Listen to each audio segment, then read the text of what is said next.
Hello everyone, welcome to tasty dish by Sethu Palaniappan. இன்றைக்கி பருப்பு பொடி ரெசிபி தான் பார்க்க போகிறோங்க. இந்த ரெசிபிக்கு தேவையான இன்க்ரீடியன்ஸ் எல்லாம் எடுத்து வச்சுருக்குறேங்க. வறுக்கும்போது ஒன்றொன்னா அதோட அளவுகளை சொல்கிறேன். பருப்பு பொடி செய்கிறதுக்கு ஸ்டார்ட் பண்ணிக்கலாங்க. அதுக்கு ஒரு அடிகனமான பாத்திரம் ஹீட் பண்ணியிருக்கிறேன். இப்போ இதில் துவரம்பருப்பு 50 கிராம் சேர்த்துக்கிறேங்க. இப்போ இதை ட்ரை ரோஸ்ட் பண்ணிக்கலாங்க. அடுப்பை மிதமான தீயில வச்சுக்கிட்டு வறுத்துக்கோங்க. எப்பயுமே எந்த புது ரெசிபி ட்ரை பண்ணாலும் கம்மியான அளவுகளில் ட்ரை பண்ணி பாருங்கள். அது நல்லா வந்துச்சுன்னா அதுக்கப்புறமாட்டி உங்களுக்கு வேணுங்கிற அளவுக்கு குவான்டிட்டியை அதிகப்படுத்தி செஞ்சுக்கோங்க. துவரம்பருப்பு இந்த அளவுக்கு வறுபட்டது போதுங்க. இப்போ அது ஒரு பிளேட்டில் கொட்டி ஆற வச்சுக்கலாம். அடுத்து பாசி பருப்பு 50 கிராம் சேர்த்துக்கிறேங்க. இதுவும் நல்லா பொன்னிறம் ஆகிற அளவுக்கு வறுத்துக்கோங்க. நல்ல ஒரு வாசம் வர அளவுக்கு வறுத்து எடுத்துக்கோங்க. இந்த அளவுக்கு பாசிப்பருப்பு வறுபட்டது போதுங்க. இதை பிளேட்டில் கொட்டிக்கலாம்.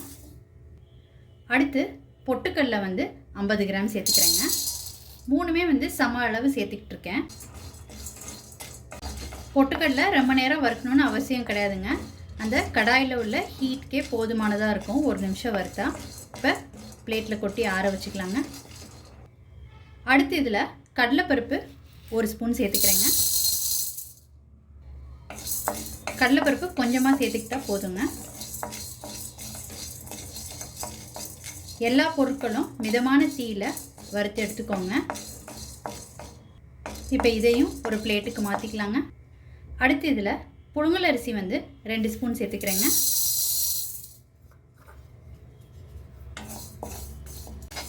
புழுங்கல் அரிசி இட்லி அரிசி தான் நான் சேர்த்துக்கிட்டு இருக்கேங்க. நீங்கள் சாதம் வடிக்கிற அரிசி சேர்க்குறதுனால சேர்த்துக்கலாங்க. அரிசி இப்போ நல்லா பொரிஞ்சிருச்சு. இப்போ பிளேட்டுக்கு மாற்றிக்கலாங்க. அடுத்து கொஞ்சமாக கருவேப்பிலை சேர்த்துக்கிறேங்க. கருவேப்பிலையில் உள்ள ஈரப்பதம்லாம் போய் நல்லா கிறிஸ்பியாக வந்துருச்சுங்க. இப்போ இதையும் பருப்பெல்லாம் கொட்டி வச்சுருக்க பிளேட்டுக்கு மாற்றிக்கலாம். இப்போ இந்த கடாயில் கொஞ்சமாக நல்லெண்ணெய் விட்டுக்கிறேங்க. இந்த எண்ணெயில் நான் காய்ந்த மிளகாய் ரோஸ்ட் பண்ணி எடுத்துக்க போகிறேங்க. நான் ஒரு 10 மிளகாய் சேர்த்துக்கிட்டு இருக்கேங்க.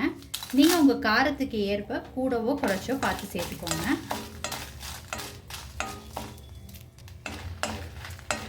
பத்துலேருந்து 12 மிளகாய் போடலாங்க. இப்போ இதை பிளேட்டுக்கு மாற்றிக்கலாங்க.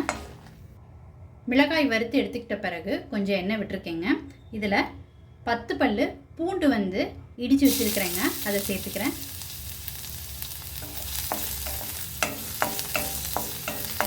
இதை நல்லா ரோஸ்ட் பண்ணி எடுத்துக்கோங்க. பூண்டில் உள்ள ஈரப்பதம்லாம் போய் நல்லா ரோஸ்ட் ஆகணுங்க. அப்போ தான் பொடி கெட்டு போகாமல் இருக்கும்.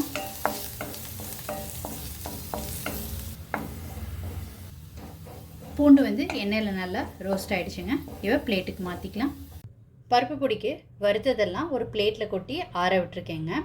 நல்லா ஆறட்டும். ஆறுனதுக்கப்புறம் ஜாரில் சேர்த்து அரைச்சிக்கலாம். நல்லா ஆறுனதுக்கப்புறம் எல்லாத்தையும் ஜாரில் சேர்த்துக்கிட்டு இருக்கேங்க. இப்போ இதோட பெருங்காயத்தூள் சேர்த்துக்கிறேன். இந்த பருப்பு பொடிக்கு தேவையான உப்பு சேர்த்துக்கிறேங்க.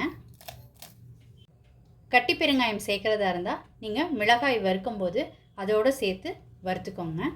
இப்போ அரைச்சிக்கலாங்க. பருப்பு பொடி அரைச்சி எடுத்துக்கிட்டாச்சுங்க.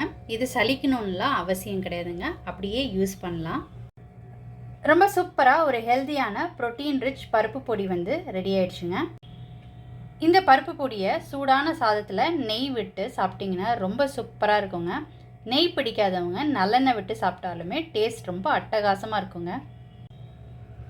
கடைகளில் அதிக விலை கொடுத்து ப்ரிசர்வேட்டிவ்ஸ் சேர்த்த பருப்பு பொடியை வாங்காமல் வீட்டில் இந்த மாதிரி செய்ய முடியுங்க. நம்ம எந்த ப்ரிசர்வேட்டிவ்ஸும் சேர்க்காம தான் இந்த பருப்பு பொடி ரெடி பண்ணியிருக்கிறோங்க. இது 2-3 மாதம் ஆனாலும் கெட்டு போகாமல் நல்லா இருக்குங்க. ஸோ நீங்களும் இந்த ரெசிபி கண்டிப்பாக ட்ரை பண்ணி பாருங்கள். ட்ரை பண்ணிவிட்டு உங்களோட கமெண்ட்ஸை சொல்லுங்கள். உங்களுக்கு இந்த ரெசிபி பிடிச்சிருந்துச்சுன்னா லைக் அண்ட் ஷேர் பண்ணுங்கள். உங்கள் ஃபேமிலி அண்ட் ஃப்ரெண்ட்ஸ்க்கு tasty dish by Sethu Palaniappan சேனலை சப்ஸ்கிரைப் பண்ணுங்கள். நோட்டிஃபிகேஷன் பெல்லை கிளிக் பண்ணுங்கள் for more videos. Thanks for வாட்சிங்.